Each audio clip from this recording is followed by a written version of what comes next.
muli pong dadako sa ating pag-aaralan. So, nakaka-bless. Di ko alam kung paano ako mag-i-start kasi ito na po yung simula. Ito na yung pasimula. Kasi nakaka-bless ko talaga na isang magulang, ayan, parang testimony na lang tayo, no? Napakasarap po kasi sa isang piling ng magulang, konting testimony lang po, na yung anak mo, makita mong naglilingkod sa Lord. Kasi nang ako po dati, nang hindi ko po kilala ang Diyos, ako po yung rebelde sa aking magulang. Hindi ko po siya pinakikinggan. So, napariwara yung buhay ko. Maaga po ako nakapag-asawa, pero hindi ko naman po pinagsisihan kasi doon sa nagiging maaga nag-asawa po ko maganda naman po yung pamilya na puntahan kasi puro pamilya po sila ng pastor, pastora, lahat po ng kamag-anak nila is naglilingkod. So, sabi ko, may gagawin ng Lord sa buhay ko. So, yun po, nang ako po'y maaga nakapag-asawa, naging maayos po yung buhay ko. At hindi po ako pinahintulutan ng Lord na mapariwara ng todo sa buhay ko. So, praise God kasi napakasarap sa piling ng isang magulang, ang isang anak niya ay pilit niyang tinutulak sa Lord kasi napakahalaga po yun. Amen? Yan. Hanggang gano'n na lang po. Iba po kasi yung pag-aaralan natin. So, pamagatan po natin yung ating pag-aaralan, upgrade. Yan. Diba? In-upgrade po tayo ng Lord. Yan. Upgrade. Sabi dyan, upgrade means to upgrade is to make improvements to something to exchange it for a better version. An act of upgrading something, sabi po sa synonym, increase, improvement, advance, elevate, promote, raise. Sabi dyan, mag-upgrade daw po tayo. Amen? Kasi pag sinabing upgrade, nag-i-increase, nag-i-improvement, yung advance, nag-i-elevate, nag-promote, nag-raise. So, dapat kailangan po natin ma-upgrade po tayo sa ating Panginoong Jesucristo. Kaya, so bigyan po natin yung salitang upgrade. Amen? Yes. Kasi, hindi po kasi pwede na sa ating paglilingkod, na sa ating paglilingkod ay tayo maging stagnant lang. Tama po? Hindi po kasi pwede na tayo maging stagnant lang. So, kailangan po sa paglilingkod po natin, ina-upgrade po natin yan. Di ba? Dati nga po, nandun tayo sa maliit na bahay. Ngayon, in-upgrade tayo ng Panginoong Hesus. So, ilan taon na po tayo sa building na to?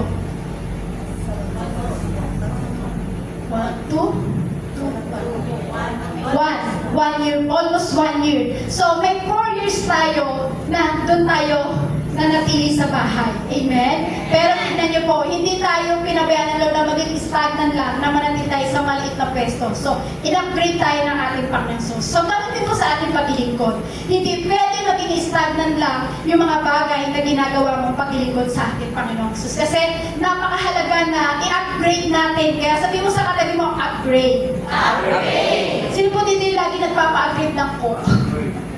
Ng Coke sa Jollibee? Yung lagi nagpapa-upgrade. Gusto yung malaki pa, ayaw yung small, ayaw yung medium, gusto niya sobrang laki. So, kailangan kung tayo po yung gano'n dapat pinapa-upgrade din natin yung espiritu natin pagdating sa ating Panginoong Hesus. Amen? Amen? Kasi pag hindi natin in-upgrade yung mga bagay sa espiritu natin, makakaramdam ka ng paulit-ulit lang yung ginagawa mo. Kapag naramdaman mo yung paulit-ulit lang yung nararamdaman mo, kumbaga sa buhay mo parang makakaramdam ka ng parang kaboringan. Yan, di ba? Kasi kapag paulit-ulit lang yung ginagawa mo, makakaramdam ka ng parang paulit-ulit lang yung ginagawa mo, makakaroon ka ng kaboringan sa paglilingkod mo, sa ginagawa mo, kasi paulit-ulit nga lang yung ginagawa natin eh. Amen? Sino po dito kapag paulit-ulit lang, di ba, parang nawawala ka ng gana? Ay, hindi po. Hindi po. So, di ba, kasi pag paulit-ulit, nakaka-boring. Amen po? Kaya sabi ng Lord, kailangan i-upgrade natin. So, sabi po dyan, increase. Dapat ini-increase natin yung ating pananampalataya. Yung improvement, yung advance, yung elevate, yung promote. Kasi kailangan po yan. Amen? Kailangan po natin. Kaya sabi nga po dito, may isang picture po dito, sabi po dito, sa picture na yan, sabi po, di ba, may isang puno.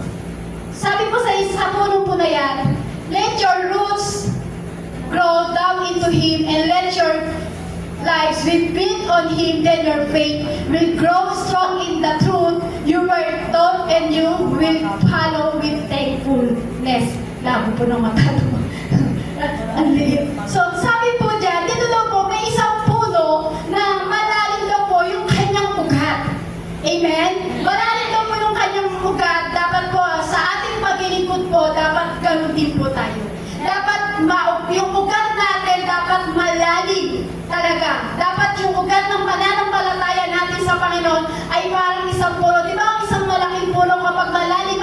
ugat. Kahit anong daming bagyo, kahit ang lakas ng hangin, hindi siya basta-basta nabubuwag. So kailangan din po natin sa buhay po natin yan. Bilang tayo nananampalataya sa Panginoon, kailangan maging katulad tayo ng isang puno na ang ating ugat ay dapat napakalalim. Amen? Amen? Kasi dapat pag ina-upgrade mo ang espiritu mo, hindi yan matitinag. Amen? Sige mo sa katabi mo, i-upgrade mo na ang espiritu mo. I-upgrade mo na ang espiritu mo. Kailangan maging malalim tayo sa pagkakilala sa ating Panginoong Jesus. Yung malinaw. Sige, kailangan malalim ang pagkakilala natin kay Kristo. Sige, malalim ang pagkakilala kay Kristo. Ibig sabihin po niya, kapag malalim ang pagkakilala mo, kapatid, malalim ang ugat ng iyong pananampalataya sa ating Panginoong Kristo. Kaya sabi nga po dyan, we don't grow when things are easy, we grow when the face challenges. Kaya nga po pala tayo may hamon sa buhay. Amen? Kaya nga pala may hamon sa buhay. Kaya pala tayo may hamon sa buhay. May hamon ako sa buhay. May hamon kayo sa buhay. Hamon, di ba? Hamon. Ibig sabihin may pagsubok. May problema tayo sa buhay. Kaya pala tayo may mga pinagdadaanan na gano'n kasi yung pagsubok at problema na pinagdadaanan natin sa buhay. Alam niyo po ba, yung iba't ibang suliranin na ating pinagdadaanan, ito po pala yung bahagi ng ating paglago. Amen? At tulad po na isang puno, pag malalim ang ugat, kapag maraming bagyo na dumating sa buhay niya, ibig sabihin po niya, hindi po siya natitinag. Ibig sabihin po niya, mas lalo siyang tumitibay, mas lalo siyang lumalabog. Ganun lang po pala tayo, kapatid. Kapag marami tayong pinagdadaanan sa buhay, marami kang suliranin sa buhay, ibig sabihin, ito pala yung pinagdadaanan mo, ito pala yung the best na pinagdadaanan natin. Kasi bakit? Kasi dito pala tayo lumalago. Amen? Kaya sabihin sa katabi mo, harapin mo. Huwag mong iwasan. Ang alin po? Po? Medyo tiniwala.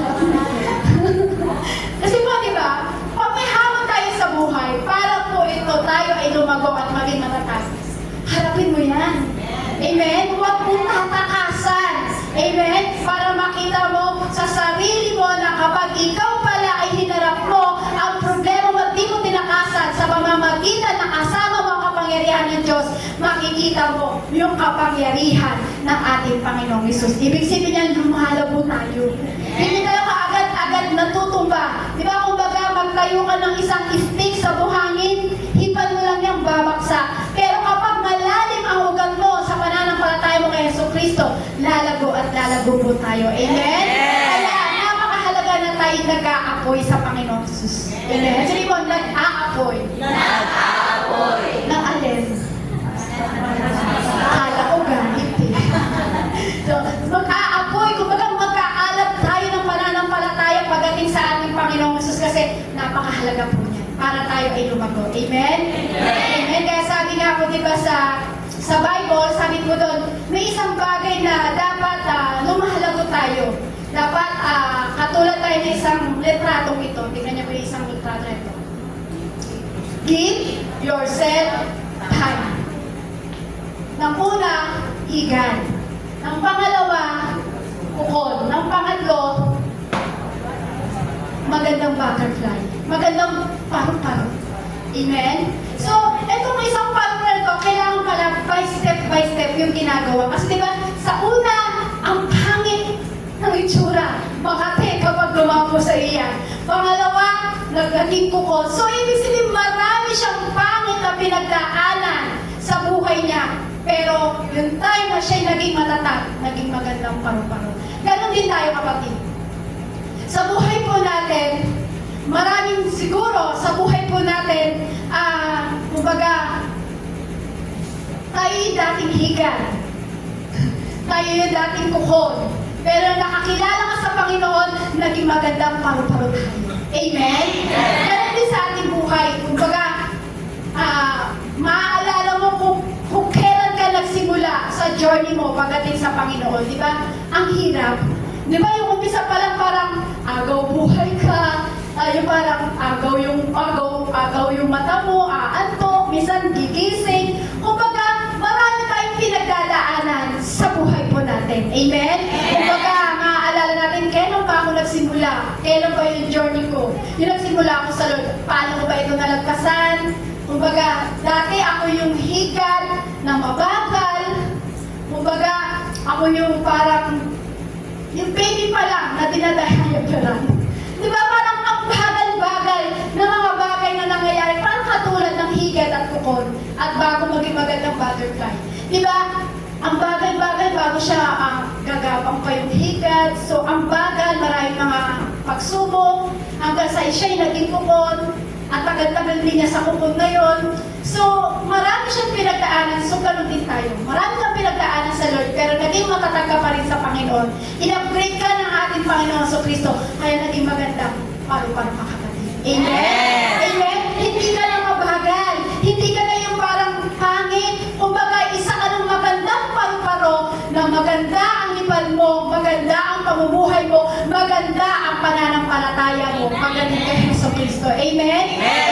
Kasi hindi tayo pwede na hindi halago. Hindi pwede na ikaw ay maniging stagnant lang sa bagay na yan kasi kailangan natin nag-upgrade tayo. I-upgrade mo ang iyong pananampalataya. Amen? Amen. Kasi alam niyo po, tayo po nilikha ng Diyos para lumago. Amen? Sabi mo sa katabi mo, nilikha ka ng Diyos para lumago. Kailangan mo lang mag-upgrade. Kailangan mo lang mag-upgrade. Paano po ba yun? How to upgrade? Sumama ka sa may pangarap na matino. Sumama ka sa mga masisipag. Sumama ka sa mga positibong tao. Sabi po dyan, how to upgrade daw po? Sumama ka sa mga taong itinutulak ka na abutin yung pangarap mo sa Diyos. Sumama ka sa mga taong may totoong takot sa Diyos. Sumama ka sa mga taong naglilingkod ng totoo sa Diyos. Ito daw po yung samahan natin. Ito daw po yung kailangan sinasamahan natin mga tao para ma-upgrade yung ating espiritu. Ito daw po yung parang kung gusto mong lumago, kailangan dapat ang samahan natin yung mga ganitong klaseng tao. Lalong-lalo na po, yung totoong may takot sa Diyos, yung totoong talagang itinutulak ka na para abutin ang pangarap mo pagdating sa ating Panginoon sa Kristo. Kasi bakit po? Sabi dito, things that we need to upgrade in our life. Sabi po dyan. So, ito naman daw po may ilang mga bagay sa ating buhay na kailangan natin i-upgrade. So, dito po tayo papasok sa ating pag-uusapan, sa ating pag-aaralan. Kumbaga, bungad pa lang po yan. So, kailangan natin lumago pagdating sa ating pamumuhay. Ilang mga bagay na kailangan natin tanggapin na ito sa ating puso. Una po, number 1, sabi niyo po kanina, may nabago na. Tama po? Di ba, tinanong po kayo kanina, may nabago na ba? May nagawa na po ba kayo sa Panginoon? Naunahan na tayo. Di ba? So, unang-una, para daw po tayo ay mas lalong mag-upgrade, sabi po dyan, listening, obedience. Amen? Kailangan daw po tayo ay lumago sa pakikinig at sa pagsunod natin sa ating Panginoong Jesucristo. Amen? Kasi kailangan po yun eh. Sabi po dyan, obedience is easy, we know how to listen. If you love me, you will keep my commandments. So, ibig sabihin para tayo po ay lumago sa ating Panginoong Jesucristo, dapat tayo sa pakikinig natin sa ating Panginoon, dapat ina-upgrade po natin yan. Yung pagsunod po natin sa Lord, ina-upgrade po natin yan. Kasi hindi natin pwede na tumatagal sa paglilingkod sa Panginoon na nagiging stagnant lang yung mga bagay na ginagawa po natin sa buhay. So, kailangan natin listening, obedience. Amen? Madali daw kung sumunod. Pero kung marunong ka lang daw tayo, makinig. Madaling sumunod daw, pero kung matututo tayo, makinig. Amen? Hindi mo kasi pwedeng paghiwalayin ito eh. Kung gusto mong lumago, hindi ka pwedeng makinig. Hindi ka pwedeng po yun. Kailangan kapag gusto mong lumago, makikinig ka at susunod ka. Amen? Hindi yung mahal kita, Lord, mahal kita, mag-ministry ako sa'yo. Hindi lang ganon, kapatid. Amen? Sabi mo, hindi lang ganon. Kasi hindi tayo pwedeng marunong makinig at hindi naman tayo marunong sumunod. Hindi ko ba pwede? Kailangan marunong kang sumunod, ay marunong kang makinig, marunong kang sumunod. Sa isang naglilingkod po, hindi po kasi pwede nakikinig ka, pero hindi ka naman sumusunod. Hindi mo pwede na sumusunod ka, pero hindi ka naman nakikinig. Pwede po ba yun? Hindi po, di ba? So, paano tayo makakasunod? Hindi mo na kailangan, hindi na po natin kasi na, hindi mo na naririnig yung sinasabi sa'yo. Kumbaga, matuto kang makinig, pero may sinasabi ang Diyos sa'yo, pero hindi mo naman nasusunod. Kumbaga parang katulad ko kay Sister Joby. Example ka lang po, Sister. Tingnan niyo po yun. Kay Sister Joby po, naririnig niya yung pangungusap ng Diyos. Pero kung hindi naman po niya susundin po yun, wala rin pong saysay. Hindi po na-upgrade. Hindi po na-upgrade yung ating prangkaya. Bilang isang naglilingkod sa Lord, kailangan nag-upgrade, lumalago, mas lumalawak yung ating pakikinig at yung ating pagsunod sa ating Panginoon Jesus. Meron po ba dito na hindi sumusunod? Meron po ba dito na hindi nakikinig? Kasi kung di ka nakikinig, bakit ka po ka nandito? Tama po? Amen? Amen. So, alam niyo po, kailangan sa buhay po natin, bilang tayo naglilingkod, sabi nga po kanina, kailangan ng ugat natin ay lumalalim. So, kailangan po natin palaguin, i-upgrade natin yung pakikinig natin at ating pagsunod sa Panginoon. Sabi nga po dyan, obedience is not the mark of a slave, it is one of the prime qualities of leadership. Ang pagiging masunurin daw po ay tanda ng isang pagiging alipin. Amen? Alipin saan? Sister, ayoko maging alipin. Pastora, ayoko maging alipin. Masarap maging alipin ng ating Panginoong Hesukristo. Amen. Ang Panginoong Hesukristo bumaba dito sa lupa para magpaalipin. Bakit po? Para sa iyo, para sa akin, para sa ating lahat, para tayo. Amen. Sasa ng ating Panginoong Hesukristo. Ito daw po kasi isang kwalifikasyon ng isang pagiging isang leader. Gusto mong magturo? Gusto mong lumago? Gusto mong maglingkod sa Panginoon? Sabi po yan, ito daw po yung kwalifikasyon sa isang leadership. Kailangan pinalalago mo o ina-upgrade mo ang pakikinig at ang pagsunod sa ating Panginoon Jesucristo. Amen? Tignan mo yung katabi mo. Pinalago na po ba ng Diyos? Amen. Amen? Kasi kung hindi pinalago ng Diyos yan, hindi ka tatagal ng 5 years sa church nito. Amen? Lahat tayo pinalago ng ating Panginoon Kristo. Tama po ba? Kasi kung wala kayong in-upgrade sa pananampalataya nyo at hindi kayo pinalago at hindi kayo nakinig at hindi kayo sumunod sa mga naririnig yung pangungusap ng Panginoon, bakit kayo mananatili ng 5 years? Praise God! Nandiyan po kayo sa kinauupuan nyo, nananatili kayo. Ibig sabihin niya, pinalalago at in-upgrade nyo ang pakikinig at pagsunod nyo pagdating sa ating Panginoong Jesus. Amen. Totoo po ba? Amen. Totoo po? Sabi na, nananakot si Pastora. Totoo po yun. Kasi kung hindi mo po tayo sumusunod, hindi tayo tatagal ng 5 years. Amen po. Nakita niyo po yung mga kasamahan nyo, wala na. Pero ikaw nananatili kang nakaupo sa upuan na yan. Amen? Mula umpisa hanggang wakas, ikaw pa rin ang nakaupo sa upuan na yan. Amen? Praise God! Hallelujah! Para daw po ay tayo ay lumago at tayo po kailangan palaguin natin yung pakikinig natin. Kung ano man yung naririnig mo, kung ano man yung mga bagay na pinipreach ko dito, masakit man sa'yo, pinanaman ang puso mo.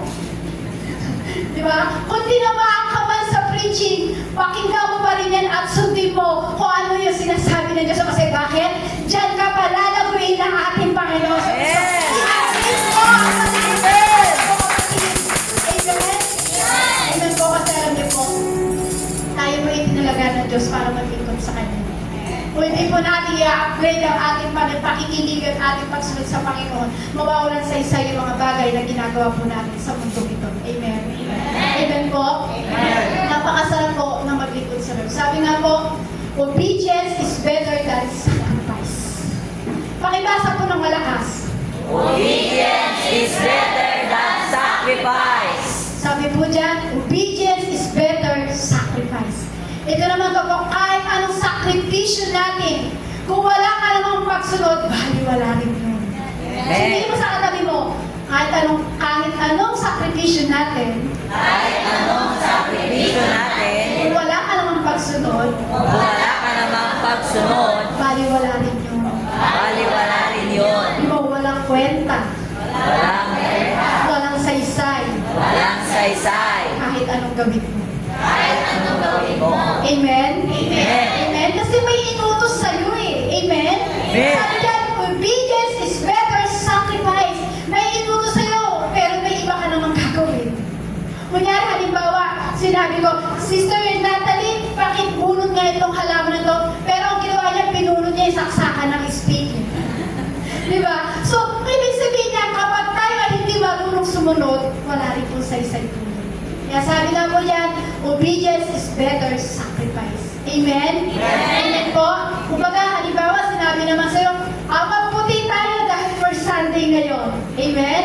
Dahil tayo, may communion po tayo. Eh, nag-itim ka naman. Ay, sister, sadyang sister, nagkataon syempre, bago po sister Bunny. Second time niyo po, sister, di ba? Siyempre, alam po, pag first Sunday po kasi of the month is kami po naka-white dahil may breaking of the bread po. Hindi, okay lang po, sister. Sakto lang po yun. Huwag po kayo okay. Kasi nakatingin ako, ay naka-black pa si sister. Hindi, okay lang po yun. Wala naman po problema sa color ng damit natin. Kumbaga, sinapol ko lang po kasi kumbaga, inuutos lang. Sabi po, obedience is better sacrifice. Wala po sa akin nun. So, syempre po din, pag sinabi, di ba, ngayon, magputi tayo, pero nag-itim ka. Wag na itim kasi. Sabihin na natin, puti tayo ngayon, nagpula ka. Ay, si sister nagpula. Iba na ba? Sige. Magputi tayo ngayon, pero nag-gray ka. Walang gray. Okay, ligtas. Di ba? Ibig ko sabihin po dyan, kasi kung ano yung inutos sa atin, dapat yun ang gawin natin. Amen? Amen. Kasi mahalaga po tayo matutong makinig at sumunod. Amen po? Kahit anong galing gawin natin, sa mga bagay na ginagawa po natin, pero kapag wala tayong obedience is better than sacrifice, wala rin po sa-isay po yun. Amen? Amen. Amen po? Amen! Sabi nga nila, sumusunod naman ako kay pastor eh. Kahit anong daming gawin mo, sa pagsabi sa hindi pastor na sundin mo, gawin mo ito. Pero kung ikaw naman ay hindi marunong makinig, sumusunod ka nga, pero hindi ka nakikinig sa instruction, bali mo namin. Hindi mo kasi tayo magsasalita ng diretsado, ikaw, ganyan, hindi mo gano'n. Kailangan, sa isang paglilingkod sa Panginoon, mahalaga ang obedience is better sacrifice. Amen po? Amen po, kasi kailangan ginagamit po tayo ng ating Panginoon sa Kristo. Amen? Amen! Kailangan sa buhay po natin, tayo po ay tumatakbo na naglilingkod sa Panginoon. Huwag kang ihinto sa pagtakbo mo, sa paglilingkod sa Panginoon. Kasi minsan po, pag sinabing sacrifice pagdating sa Lord, tumatakbo na katalikod. Kailangan kapag sinabing obedience is better sacrifice, kailangan tumatakbo ka ng tumatakbo papalapit kay Yeso Kristo. Huwag kang tatakbo kapatid dahil sa sinabi ng sacrifice. Kasi marami mong iba natatakot pagdating sa sacrifice. Si Christ nga po nag-sacrifice eh. Amen? Nag-sacrifice si Lord nang siya'y pinako sa krus. Siya'y banal, siya'y Diyos. Walang kasalanan, malinis, walang bahid. Pero bakit siya pinahirapan sa krus? Dahil sa'yo yun. Dahil sa atin yun, dahil sa atin lahat yun. Kasi bakit? Inako ng ating Panginoon sa Kristo ang ating kasalanan. Amen? Amen. So si Kristo nag-sacrifice. Ibinigay niya ang kanyang buhay para sa'yo. Ibinigay niya ang kanyang buong buhay para sa atin. Tayo simpleng sacrifice, sumunod at makinig. Minsan, tinatalikuran pa natin. So, kailangan i-upgrade na natin kapatid. 5 years na tayo, i-upgrade na natin yung ating pakikinig at ating pagsunod pagdating sa Panginoon sa Kristo. Pangalawa, be vigilant. Sabi po dyan. Ibig sabihin po ng be vigilant, tayo po yung mag-ingat, magbantay. Yan po yung ibig sabihin ng be vigilant po. Ibig sabihin niya parang isang, katulad ng picture to, isang security guard. Yan. Security guard. Ang gagawin po ba ng security guard? Yan. Mga security guard po. So, sabi po dyan, alam po daw po kasi natin minsan, pag sinabing security guard, ang bilis natin i-judge. Ewan ko kung bakit ito yung nasample ko, pero maganda naman po. Kasi tignan niyo po pag sinabing be vigilant, kasi minsan, ang security guard, madalas natin i-judge. Sinasabi natin itong security guard, ito patayo-tayo lang, patamad-tamad lang, patingin-tingin lang. So, ganun tayo mag-judge. Ganun po ba tayo? Ay, opo. Di ba? Yung mabilis tayo mag-judge, yung parang itong security guard na ito, tamad-tamad naman, nakatayo lang. So, alam niyo po, hindi po biro ang kanilang trabaho. Tama po? Ang maramihan po sa security guard, matapat at loyal. Totoo po ba? Parang ano nga kayo, amen. So, sa security guard po, sabi po ng iba, matapat at loyal daw po. Sis, paano niyo po nasabi? Pastora, paano niyo po nasabi yun? Na sila ay matapat at loyal. Sino po yung magsasabi mo?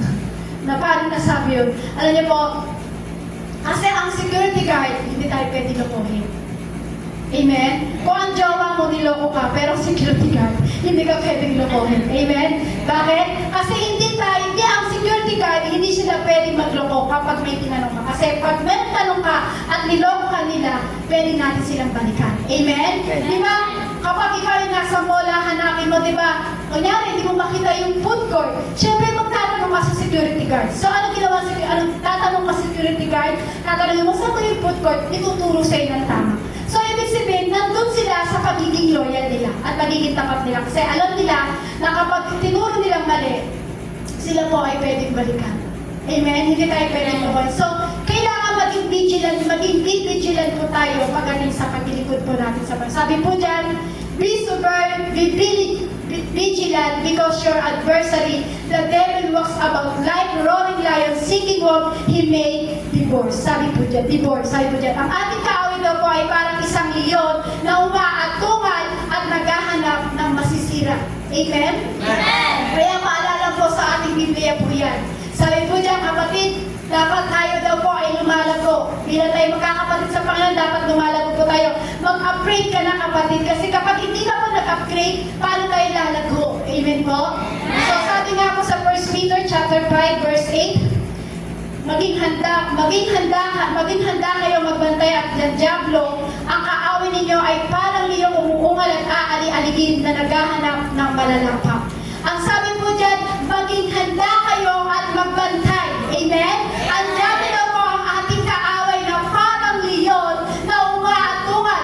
Kaya sabi niya, magbantay ka at lumago, kapatid. Sabi mo sa katabi mo, magbantay ka at lumago. Magbantay ka at lumago. Kasi bakit? Madali po tayong matukso. Amen? Madali tayong matukso ng mundong ito. Kaya sabi po dyan, paalala po sa atin, sabi dyan, maging handa kayo at magbantay. Ang dyablo ang kaaway ninyo ay parang niyong umuungal at aali-aligid na naghahanap ng malalapa. Kasi alam ng dyablo, kapag tayo po ay wala sa Panginoon, madali tayong madaya, madali tayong malapa ng kaaway, madali kang makagat ang leon. Ang leon na yun, yung dyablo. So, kailangan bilang ikaw naglilingkod sa Lord, magbantay ka. Amen? Kasi ang dyablo ay laging nariyang para ikaw ay kagatin. Andyan ang dyablo para ikaw ay pahirapan. Andyan ang dyablo para ikaw ay dahihain. Andyan ang dyablo para ikaw ay tuksuhin. Kasi bakit? Kasi ang dyablo ang ating kaaway. Kaya sabi nga ng Lord, kailangan maging vigilant tayo. Tayo po ay magbantay. Amen? Bilang ikaw naglilingkod sa Lord at ina-upgrade mo ang paglilingkod mo sa Panginoon, magbantay ka, kapatid. Amen? Sabi nga po sa number 3, be an encourager. Kung yung una, ano po yung una? Listening and obedience. Pangalawa? Pangatlo? Encourager. Naging encourager ka na ba sa katabi mo? Pag may problema ba yung katabi mo, na-encourager mo na ba yan? Sino po dito yung kapatid niya, yung nangihina, naging encourager siya? Praise God. So, ibig sabihin lumalago, nag-upgrade po yung ating espiritu. Sabi nga po sa Thessalonica chapter 5 verse 11, dahil dito, palakasin ninyo ang loob ng isa't isa at magtulungan kayo tulad ng ginagawa ninyo ngayon. Honestly, Sino po nagpapalakas sa kapatid niyang nangihina? Praise God. Honestly, sino yung tinutulungan niya yung kapatid niya kapag nangihina? Amen? Pero kapag sinabi mo, pautangin mo ako. Kapag sinabi ng kapatid mo, nangihina ako kasi wala akong pera, pwede bang pautangin mo ako? Natutulungan ba? Napapautang ba? So, hindi po yun. Sabi mo dyan, bilang tayo naglilingkod sa Lord, kailangan maging encourager tayo ng kapatid mo. Kung nangihina yung kapatid mo, encourage mo yan. Encourage mo yan. Huwag mong hahayaan na mawala siya sa Panginoon kasi bakit? Meron na siyang sinimulan. Huwag mong hayaan na mawalan ng saysay ang sinimulan niya pagdating sa ating Panginoon sa Kristo. Kaya bilang naglilingkod tayo sa Panginoon, dapat maging encourager ka ng kapatid mong nangihina. Hindi ikatitisod ng kapatiran. Amen? Amen? Kaya kung alam mo nangihina siya, andyan naman yung cellphone, yung messenger. Sis, kamusta ka na? Bakit wala ka, sis? May problema ba? So, di ba nagiging encourager ka? Nagiging kalakasan ka? Kasi, totoo lang po, kaya tayo pinagsama-sama ng ating Panginoong Isus. Kasi pag may nanghihina, may magpapalakas. Kapag ako'y nanghihina, kayo ang magpapalakas. Kapag kayo ang nanghihina, ako ang magpapalakas. Ganun din po ang Lord. Kapag tayo po'y nanghihina, palalakasin ka ng Panginoong Isus Kristo. Pero kapag lumalayo ka sa Panginoon, paano ka palalakasin ng Lord? So, bilang tayo magkakapatid, tayo hindi namin nagkas para mag-encourage pagdating sa ating kapatiran. Mahal mo ba yung kapatid mo? Amen. Kapag sinabi, pag-jalibihin mo ako, pag-jalibihin mo ba yan? Amen. Amen. So, bakit ba tayo putong na yata? So, ganun po yun. Kasi bilang tayo po naglilingkod, dapat tayo po nagiging encourage po sa ating mga kasamahan. Amen? Hindi tayo dapat na ikatitiso ng ating mga kasama. Amen? Kaya tanongin yung katabi mo, sino uhuling nagpalakas sa'yo? Ano po sagot? Po? Si Lord daw, pero katabi mo, hindi ka in-encourage sa'yo ng hina ka? So sabi, maging encourager po tayo. Amen. Kami nga po kapag minawa, to alam po, masakit po sa amin kapag merong isa sa inyong nawawala. Kapag 2 Sunday, 3 Sunday, 4 Sunday, 2 months, hindi umaaten. Alam nyo, masakit po sa amin yun. Kasi bakit? Kasi kami po yung ginamit ng Lord para palakasin po ang inyong espiritu. Kaya kapag kayo po ay nawawala, parang ang hina-hina din po namin. So, kailangan namin kayong palakasin para po tayo pinalalakas ng ating Panginoon sa Kristo. So, kailangan nag-i-encourage tayo. Meron nga po dito, sa chat, ang kulit-kulit. Di ba? Ano, matig ka na. Huwag ka nga ayaw. Ano ang problema na ibinigay sa'yo ng Diablo? Sumunod ka pa rin, mag-church ka pa rin, kahit ayaw mong gawin mo pa rin. So, ano, praise God? Nandito siya. Amen? Hindi siya nawala. So, kailangan, una, makinig daw pa, palagoy natin ating pakikinig at ating pagsunod. Pangalawa, kailangan daw po tayo maging vigilant. Amen? Maging tapat. Pangatlo po, kailangan maging encourager po tayo. Pang-apat, tayo ay maging loyal. Sino po dito yung loyal? Sa makataas mo. Kahit ako po hindi makataas. So, loyalty.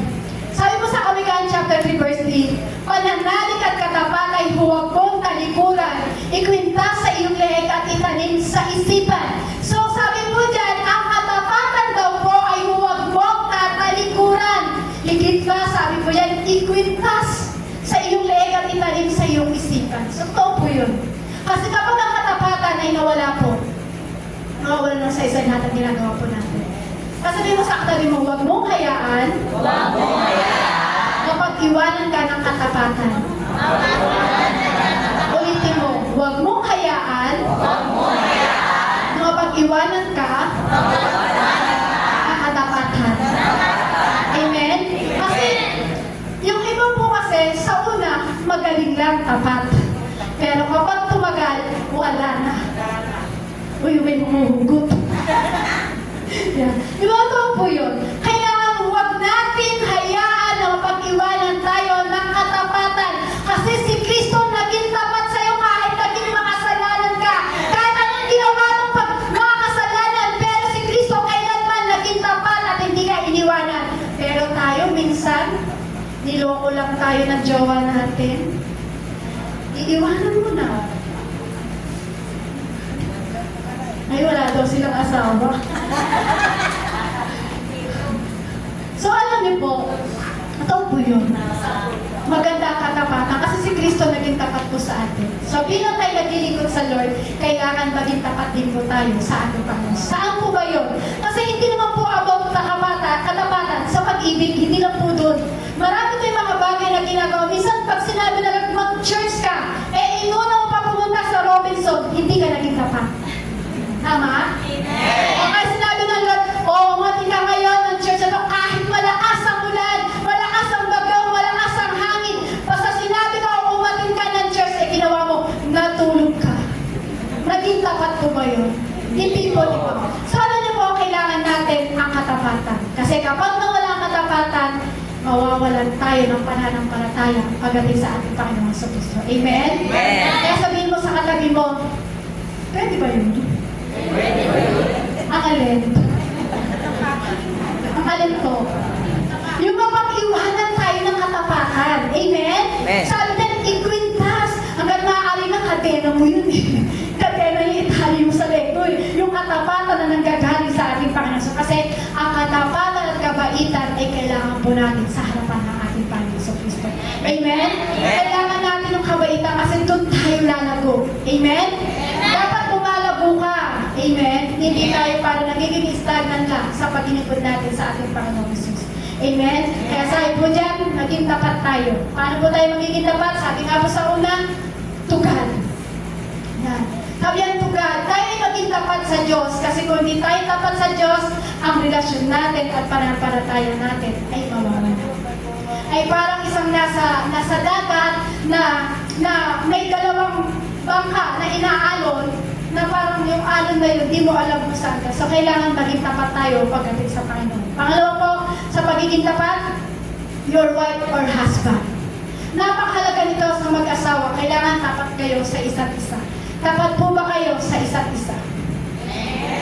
Sabi niyo po kanina, wala kayong asawa. Tapos ngayon, tapat kayo sa isa. Joke lang po. Amen. Totoo po yun. Kailangan po yun. Pero minsan nga po, kung minsan di ako tapat kay pastor. Hindi po ako nag-chichita. Kumbaga, minsan nagsisinungaling ako kay pastor.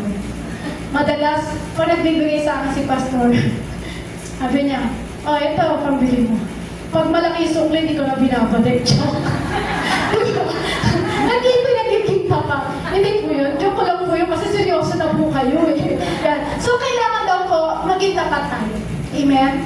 Amen. Maging loyalty po tayo. Kailangan maging loyal tayo sa ating husband, sa ating wife, kasi ang katapatan po ay kailangan po yan sa mag-asawa, sa isa't isa. Kasi tayo po yung pinagsama at pinagbukod po tayo ng ating Panginoon Hesus Kristo. Amen? Amen po. Saan pa daw po tayo magiging tapat? To your family. Yung kahit pumunta ka sa iba't ibang lugar, ang dala-dala mo pa rin yung ipilido ng pamilya mo. Amen? Hindi po hindi maganda yung trato sa'yo ng pamilya mo, gusto mo nang palitan yung ipilido mo. May kakilala po sa mga ganyan. Pumunta lang na ibang bansa, nagpalit ng pangalan, nagpalit ng ipilido. Bakit? Kasi ayaw niya yung ipilido niya. Sabi niya, ayoko yung ipilido ko, ang baho-baho. Hindi ko na po sasabihin. Nagpalit po siya, sabi ko, pwede pala yun. Magpapalit ka ng pangalan sa ipilido mo. Pwede pala yun. Pero sabi ko, pagdating sa pamilya ng Diyos, pagdating sa pamilya natin, magiging tapat tayo. Na kahit anong ipilido na dala mo, kahit pumunta ka sa ibang lugar, kailangan maging tapat ka pa rin. Kasi bakit? Ipilido pa rin ng pamilya mo. Amen? Amen po? Amen?